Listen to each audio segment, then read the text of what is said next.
When three young men mocked an elderly Navy veteran on a frozen Minneapolis morning, they thought no one would stand in his defense. But justice sometimes arrives quietly, carried by a former Navy SEAL with a wounded knee and a loyal German shepherd who refuses to look away. In a world that often ignores the vulnerable, what unfolds when courage steps forward and dignity is restored in the most unexpected way? If this story moves you, please share it, leave a comment, and subscribe to support more powerful, true-to-life stories about humanity, courage, and redemption. The winter morning of a forgotten sailor's snow drifted over Minneapolis in soft white sheets, turning the streets into pale corridors of breath and frost. The lakeside coffee shop glowed like a lantern on the corner of Hennepin Avenue, its windows fogged by the warmth inside.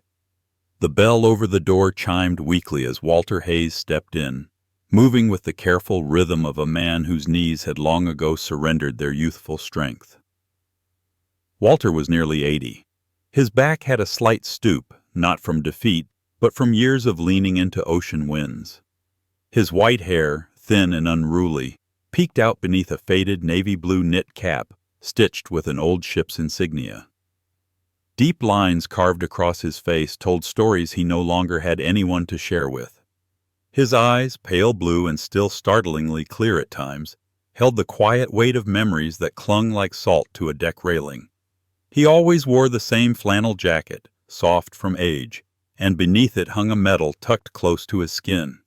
It brushed against his chest whenever he breathed, a private reminder of 27 names he could never forget, and of one night in the Pacific when the sea swallowed more than he could save. Inside the shop, the smell of roasted beans and warm pastries curled around him like a blanket. At the counter stood Grace Miller, a woman in her mid-40s with auburn hair pinned messily at the back. She was tall and slim, her face gentle and often tired from raising 2 children alone. Despite the exhaustion she carried like a shawl, her smile always softened when she saw Walter. "Morning, Mr. Hayes," she said, her voice warm but threaded with worry. "Same as always?" Walter nodded. He liked Grace's kindness. She reminded him faintly of his wife. Long gone now, a memory wrapped in the scent of old letters and sea wind. Grace's son, a quiet boy who loved history, often asked Walter about ships and storms. The thought of that boy listening with wide, honest eyes comforted him more than he would ever admit. He took his usual place by the window, where he could watch snow settle on passing cars. The wooden chair creaked beneath him, and he wrapped his hands around the hot mug as if anchoring himself to the present. Outside, people hurried by, bundled in layers, unaware of the old sailor watching over the street like a silent sentinel. The shop was peaceful, until the door burst open. 3 young men entered with cold air swirling at their heels. They wore tailored coats, slick leather shoes untouched by salt or snow, and expensive haircuts that shined under the shop's dim lights. Their laughter was loud, sharp, the kind that made people lower their eyes. They were strangers, but their confidence filled the room like smoke. The tallest of them, Chase Turner, moved with the swagger of someone used to getting what he wanted.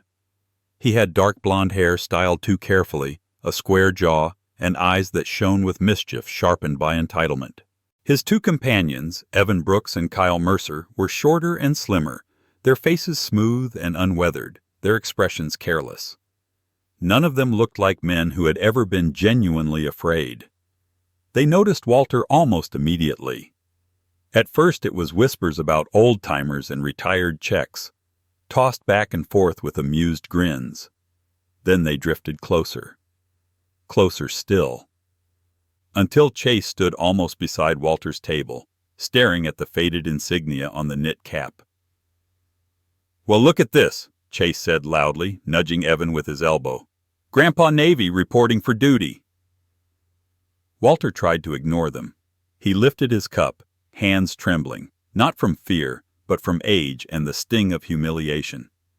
He had survived storms that rose like mountains, but he had always struggled with cruelty delivered in a young man's voice.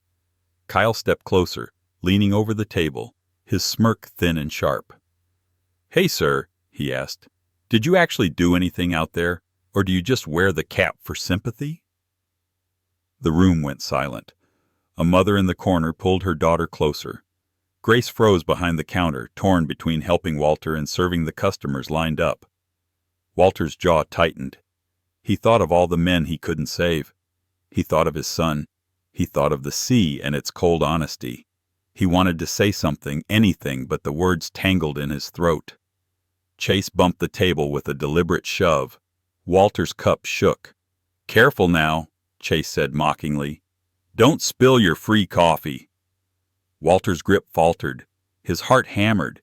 Heat rose in his face, mixing with a familiar ache, a sense of being small in a world he once believed he had helped protect. Then Chase lifted a hand, and with a flick of his wrist, he sent the steaming coffee splashing across Walter's lap. The burn hit instantly. Walter gasped and stumbled to his feet. The chair fell backward, striking the floor with a hollow crack. His pants were soaked, and the hot liquid seared his skin even as the winter air rushing through the door chilled him to the bone. People looked away. No one stood up. No one said a word. Walter steadied himself on the table. He straightened his cap with trembling fingers, gathering the last strands of dignity he had left. Without speaking, he turned toward the door, each step slow and painful. The bell chimed as he left the warm shop behind. Outside, snow dusted the sidewalk like fallen ash. A German shepherd, broad-shouldered and alert, sat beside a street lamp. The dog's fur was a rich mix of black and deep brown, its amber eyes sharp and intelligent. The harness around its chest read, "Service dog, do not pet." The dog, Coda, lifted its head. Its ears stood straight, and it let out a single, low bark, measured, cautious, almost questioning. A tall man in a navy winter coat turned at the sound. His stride had a faint stiffness in the left knee, the remnant of an old battlefield injury. His dark hair was wind-tousled, his jaw shadowed by a rough beard. Behind his calm exterior lived a man molded by war and softened only by the dog at his side. His name was Noah Carter, former Navy SEAL. And in the drifting snow, he watched the old man stumble away from the cafe door. For now, no one knew whether Noah would reach him in time. The signal in the snow. The cold sharpened around Noah Carter as if the winter air itself sensed what was about to unfold. He tightened his grip on Coda's leash, watching the old man stumble into the wind like a ship cut loose from its moorings. Walter Hayes's breaths came in thin, trembling clouds. Snow clung to his flannel jacket, already soaked from the hot coffee spilled only moments before. His steps were uneven, his boots worn at the heel, his dignity held together by nothing more than the stubborn tilt of his chin. Noah studied him intently. Years of combat had taught him to read danger long before it reached the surface. Coda let out another low sound, not a bark this time, but a deep rumble in his chest. The dog's coat gleamed under the pale winter light, thick fur lifting with each sharp gust. He stood tall and alert, tail stiff, muscles coiled like a spring. At 5 years old, Coda had already survived 2 explosions, 3 deployments, and 1 helicopter crash. The scar along his right flank, half hidden by dark fur, was a reminder of the night Noah thought he had lost him. Noah placed a calming hand on the dog's neck. "I see him," he murmured. Across the street, the shop windows flickered with movement. The 3 young men were still inside, their silhouettes animated by laughter that spread like frost across the glass. Noah recognized the type. Men who had never been tested. Men who mistook privilege for power. Men who had no idea what a broken body or a broken life cost to repair. Walter reached the edge of the sidewalk. His knee buckled.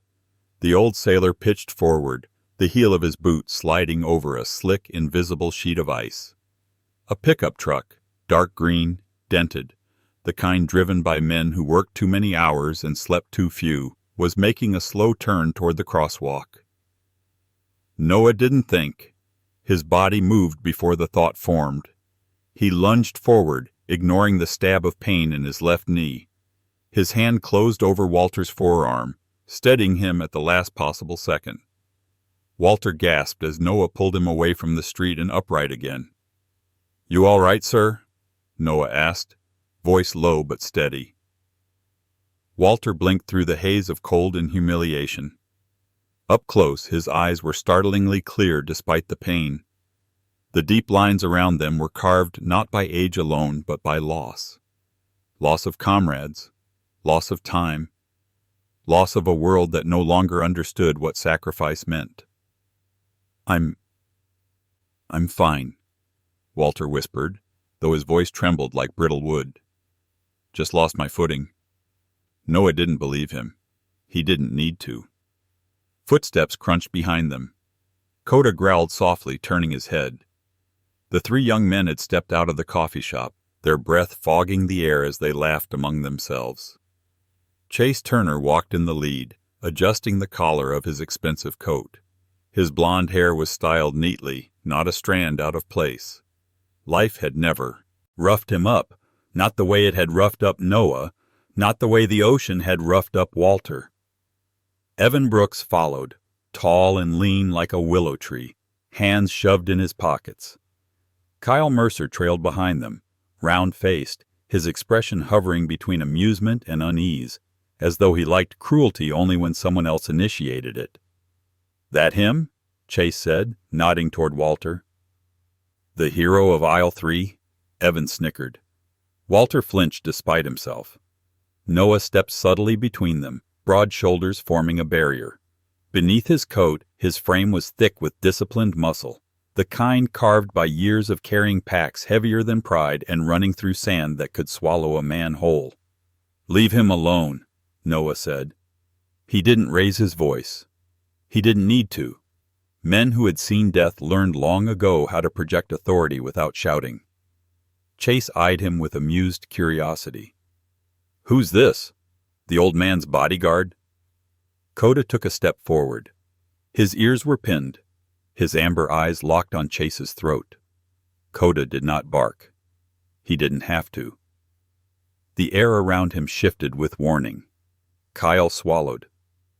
"Dude, that's a service dog." "And that," Evan added, "is a guy who looks like he eats rebar for breakfast." Noah ignored them. He looked only at Walter. "Let's get you somewhere safe, sir." Walter hesitated, torn between gratitude and shame. "I didn't mean to cause trouble." "You didn't," Noah said simply. "They did." Chase scoffed. "Look, Grandpa already got his free show. Why don't you both Coda barked. The sound was sharp, explosive, echoing off the snowy pavement. Chase jerked back instinctively, hand flying toward his chest. His face flushed with a mix of fear and anger. Pedestrians glanced over, sensing conflict. A new voice carried across the sidewalk. "Is everything all right here?" A woman approached. Officer Marlene Grant, mid-30s, bundled in a Navy patrol jacket. She was tall, with short brown hair tucked beneath a knit cap. Her face was angular, her hazel eyes alert yet compassionate. She had the posture of someone who had learned to defend herself early in life, likely from growing up in a tough neighborhood. The faint scar along her jaw hinted at a violent past she never spoke of. Chase straightened, immediately trying to mask his earlier bravado. Evan and Kyle shifted uncomfortably. Walter attempted to speak, but Noah gently rested a hand on his shoulder. "I've got him, officer," Noah said. "He slipped on the ice." Officer Grant studied him carefully. "You Navy?" "Former SEAL," Noah replied. Her expression softened with recognition. "Then I trust your judgment here." She walked past the three young men, giving them a slow, assessing look that made them shrink a little. Then she turned toward Walter. "Sir, do you want assistance getting home?" Walter nodded weakly. His hands were still trembling from the burn and the cold. Noah exhaled slowly, relief mixing with the rising edge of anger. He knew the next minutes mattered. Bullies escalated when left unchecked. Behind him, Chase muttered something under his breath, a final spark ready to fall on snow that might not stay cold much longer. For now, though, Walter still stood, and Noah still held the space between him and the men who wished him harm. No one yet knew how quickly the situation would turn. The clash on the frozen sidewalk. The wind sharpened as though it sensed the shift in human tension. Snow swirled between the buildings, drifting across the sidewalk like white static. Noah Carter planted his weight evenly despite the ache in his left knee, keeping himself between Walter Hayes and the three advancing young men. Chase Turner led the charge, his boots slicing harsh prints through the powder. His jaw was tight, his breath quick, the earlier mockery on his face now twisted by indignation. He walked like someone who had never been told no, someone whose temper had been fed more often than disciplined. His blond brows pressed together as he glared at Noah.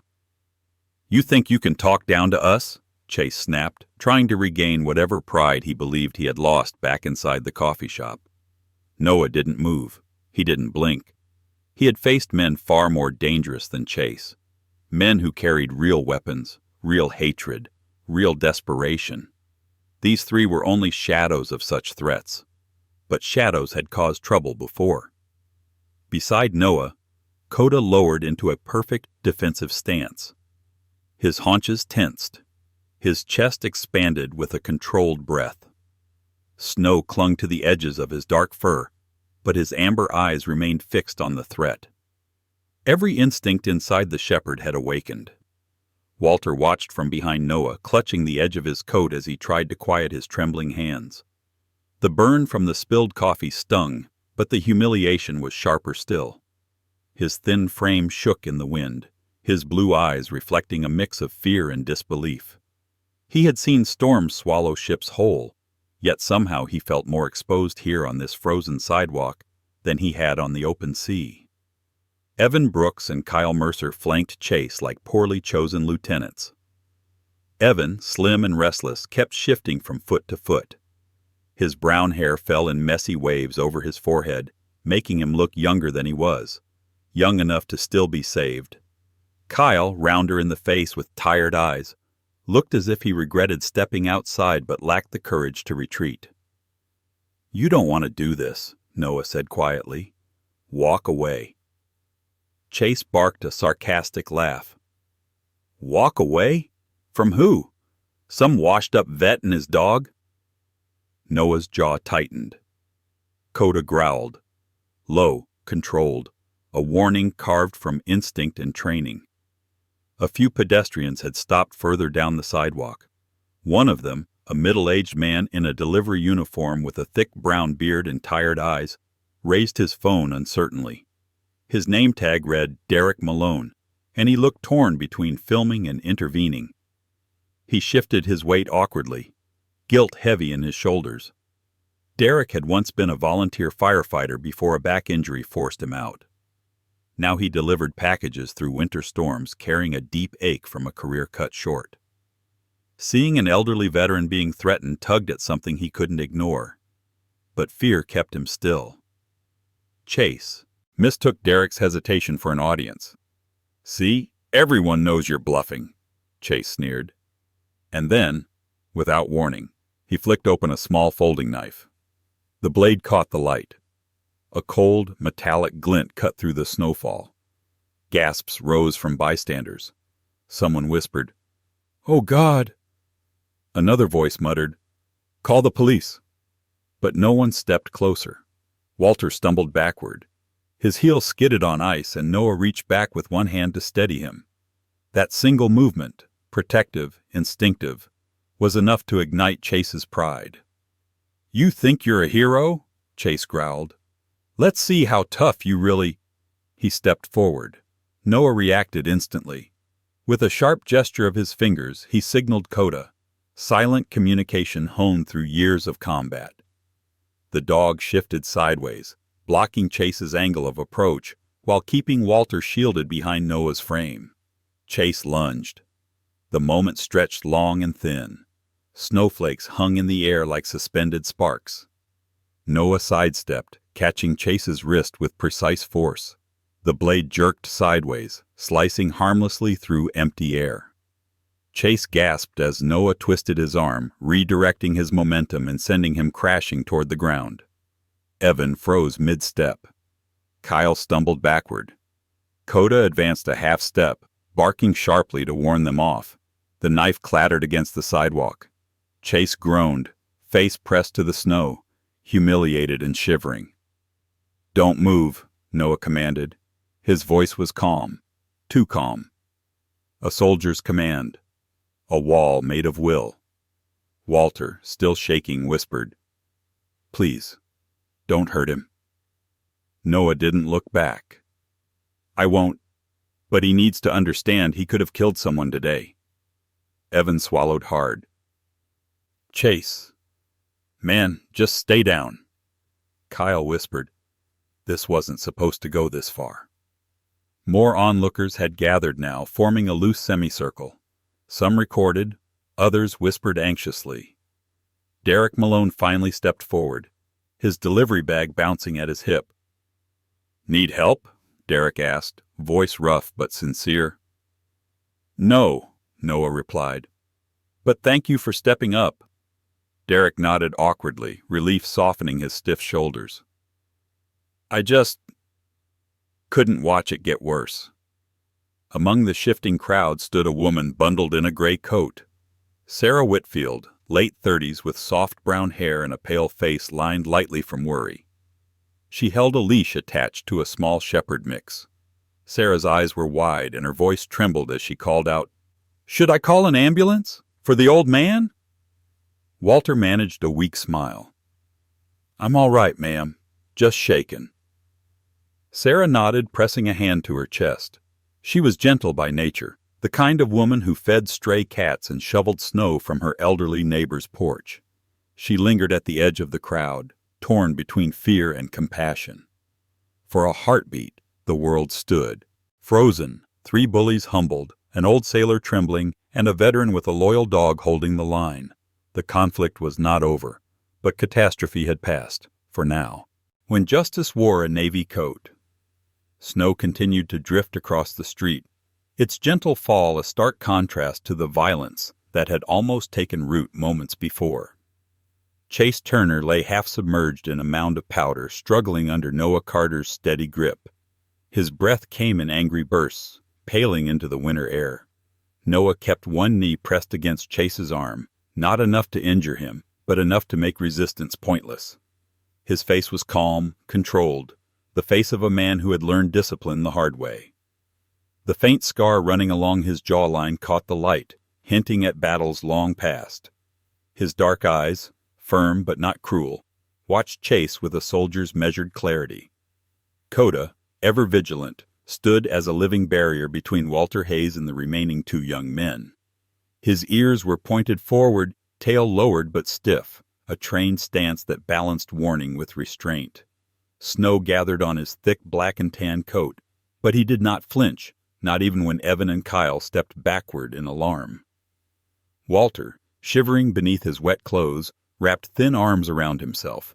His once straight shoulders sagged beneath the weight of humiliation and the icy wind.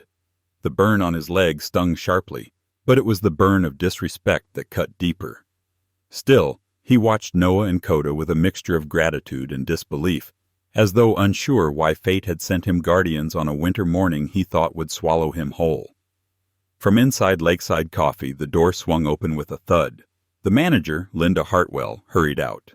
She was a woman in her early 50s, short and brisk, with salt and pepper hair pulled into a bun that never seemed to relax.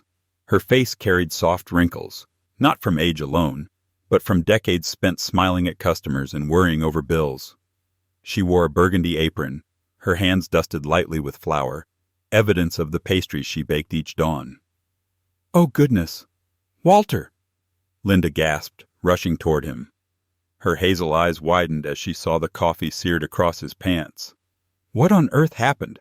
I'm so sorry, I should have—" "You didn't do anything wrong," Walter said softly, though his voice trembled. "Some folks just forget their manners." Linda's gaze hardened as it flicked toward Chase. "Forgetting manners isn't a crime. Assault is." She pulled out her phone and dialed the police with a fierceness that surprised even herself. A few yards away, Evan Brooks stumbled backward, hands raised. "We didn't mean... This wasn't..." Kyle Mercer swallowed audibly, his cheeks gone pale. "We didn't know he was... like... a veteran." "You shouldn't need to know that," Noah said, his tone steady but piercing. "Respect isn't optional." Coda barked once, sharp, decisive. Evan nearly tripped over his own feet retreating. As Linda finished her call, a distant siren began to wail across the blocks, weaving through the frozen city. People on the sidewalk now approached cautiously, drawn by equal parts concern and curiosity. Derek Malone, the delivery worker, stepped closer, his breath puffing in steady clouds. "Officer'll be here soon," he murmured to Noah. "You did good, kept him from getting hurt." Noah nodded but didn't take his eyes off Chase. Just held the line. Walter leaned slightly toward Coda, who responded by pressing against his leg as if sensing the old sailor's fading strength. The siren grew louder, and moments later a police cruiser slid to a stop at the curb, tires crunching over ice. The driver's side door opened, and Sergeant Paul Whitaker stepped out. He was in his late 40s, broad-shouldered with a sturdy build that suggested he once played football, but now lived mostly behind a desk. His short black hair was already peppered with gray, and deep crow's feet bracketed his brown eyes. He was a man accustomed to mediating disputes rather than chasing criminals, but he carried a quiet authority earned through years of patient service. Whitaker surveyed the scene quickly.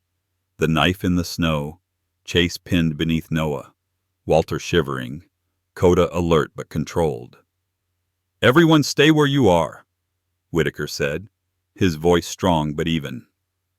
Noah eased off Chase slowly, allowing the sergeant to take over. Chase tried to regain dignity by pushing himself up with a glare, but Whitaker didn't give him the chance.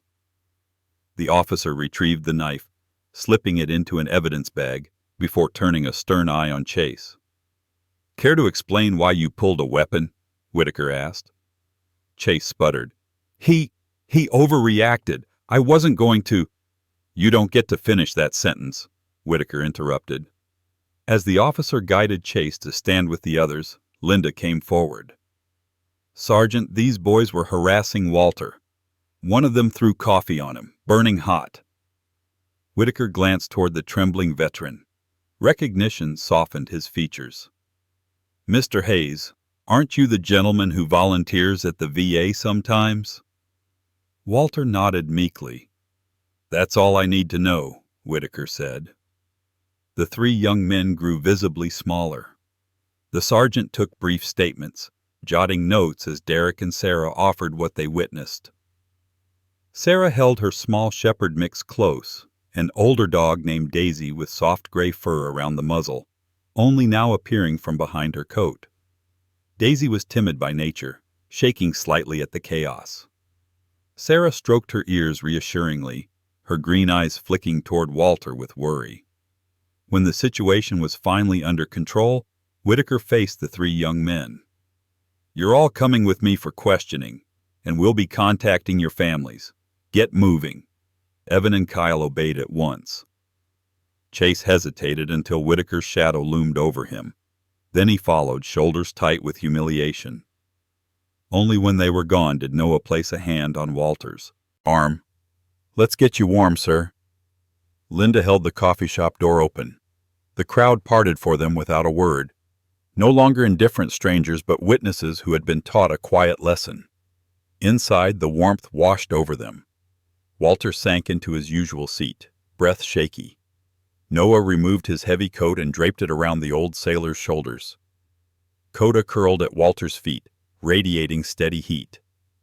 And for the first time that morning, Walter's eyes brightened, not from tears, but from the fragile glow of safety. The reserved table and the quiet guardians. A week of gentle snowfall softened Minneapolis into a town of muted footsteps and warm lights glowing behind frosted glass. Hennepin Avenue moved slower now, its traffic muffled by fresh layers of white.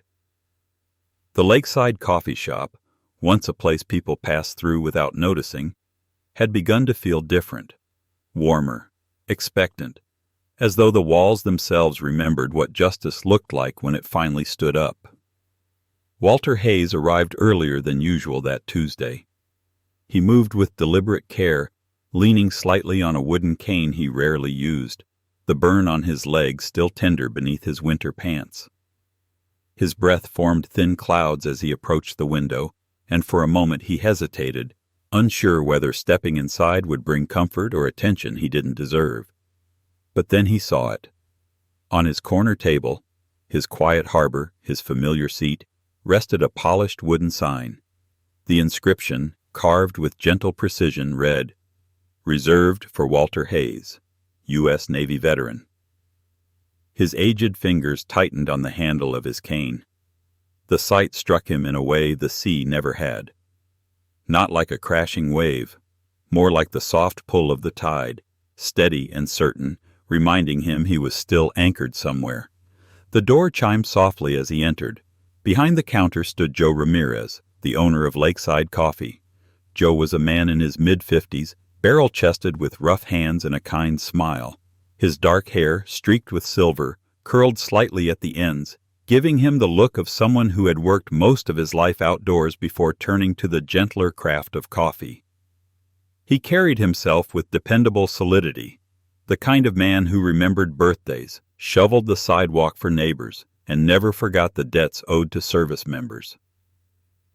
"You deserved that sign years ago," Joe said, nodding toward the table. "Just didn't realize how much until last week." Walter swallowed, voice faint. "Thank you, Joe." Across the room, customers lifted their eyes, some offering small nods, others gentle smiles. It wasn't pity. It wasn't curiosity. It was something quieter. Acknowledgement. Walter took his seat. The wooden chair no longer felt lonely. Moments later the bell chimed again. Noah Carter entered with Coda at his heel. Snow dusted his shoulders and hair, giving him the look of a soldier carved from winter. He nodded respectfully to Walter and slipped into the seat across from him. Coda settled beneath the table, his large body curving protectively near Walter's boots. The shepherd blinked slowly, drifting halfway into a doze but still alert in the way only working dogs could be. Joe brought their coffees without being asked. For a time, the men spoke softly. Walter recounted stories of his shipmates, men who had gone overboard in storms, men whose laughter still lived somewhere inside him. Noah listened, sometimes with an expression softened by memory, sometimes with the shadow of grief tightening his jaw. When he spoke of the teammate he lost, the one who bled out in his arms under a foreign sky, Walter rested a weathered hand on his forearm. "You're still here," Walter said gently. "You're still choosing what's right. That is enough." Noah didn't trust his voice, so he simply nodded. The shop felt peaceful, almost reverent, until the bell chimed once more. 3 young men stepped inside. Chase Turner entered first, his posture small, nothing like the swagger he once wore. His hair was unstyled, his chin slightly unshaven, dark circles lingering under his eyes. Regret had a way of aging a man faster than years ever could. Evan Brooks followed, quieter and thinner than before, his shoulders drawn inward. Kyle Mercer brought up the rear, clutching a small blue-wrapped box in both hands like it might shatter with a single careless movement. The room stiffened, conversation stilled, but the young men didn't look at anyone except Walter. Chase swallowed, voice low. "Sir, we're sorry. For everything." Kyle cleared his throat. "My brother ships out next month. Navy. We were hoping you could give him some advice. Something to keep him safe." Walter studied their faces. There was no arrogance left, only uncertainty and youthful fear, the kind that came just before a boy realized he might soon be called a man. Instead of answering, Walter tapped the chair beside him. "Sit," he said, tone firm but not unkind. "We'll start with the word respect. It's the foundation of every uniform." Chase approached hesitantly. Evan followed. Kyle set the small blue-wrap box on the table with gentle care, as if honoring something sacred. Across from them, Noah watched silently, measuring their sincerity. Coda lifted his head, sniffed the air, then relaxed again, sensing no threat. Walter spoke not like a victim forgiving his tormentors, but like a teacher rediscovering his purpose. He told them about storms that erased the horizon, about brothers in arms who held each other upright, about the weight of a uniform and the heavier weight of a promise. Chase listened, jaw tight with emotion. Evan nodded repeatedly, absorbing every word. Kyle blinked fast, his throat working as though swallowing tears. Outside, snow continued falling in slow, peaceful patterns. Inside, something warmer settled, a quiet shift, a realignment of understanding. Noah leaned back slightly, watching Walter reclaim something he had thought was lost forever. Not pride, but belonging. Coda's tail thumped once under the table. The city outside remained cold, but in this small café, 3 bullies were turning into men. A forgotten sailor was finding his voice again, and a silent pair, a Navy SEAL and his loyal dog, kept watch from their usual corner, guardians no one had asked for, yet guardians all the same. In the quiet corner of a small winter café, a forgotten sailor found warmth again. Not because the world suddenly grew kinder, but because one man and one loyal dog chose to step forward when others stepped aside. Sometimes that is how God works. Not through thunder or miracles carved in the sky, but through simple acts of courage, through strangers who become guardians, and through moments when the coldest days bloom into signs of grace. Perhaps the true miracle is this, that kindness can return after being lost, that hearts can change even when pride has hardened them, and that God still sends people, and sometimes dogs, to remind us that no one is invisible in His eyes. In our daily lives, we walk past countless souls carrying stories we never hear. A gentle word, a hand reaching out, or the courage to stand up for someone who cannot stand alone, may be the very blessing God intended us to deliver. If this story touched your heart, please share it with someone who needs hope today. Leave a comment to tell us where you're watching from, and subscribe so you never miss another reminder that goodness still walks this earth, quiet, steady, and guided by the Lord. May God bless you, protect your family, and place His light over every step you take. May He keep your home warm, your spirit strong, and your heart open to the miracles He hides in ordinary days. Amen.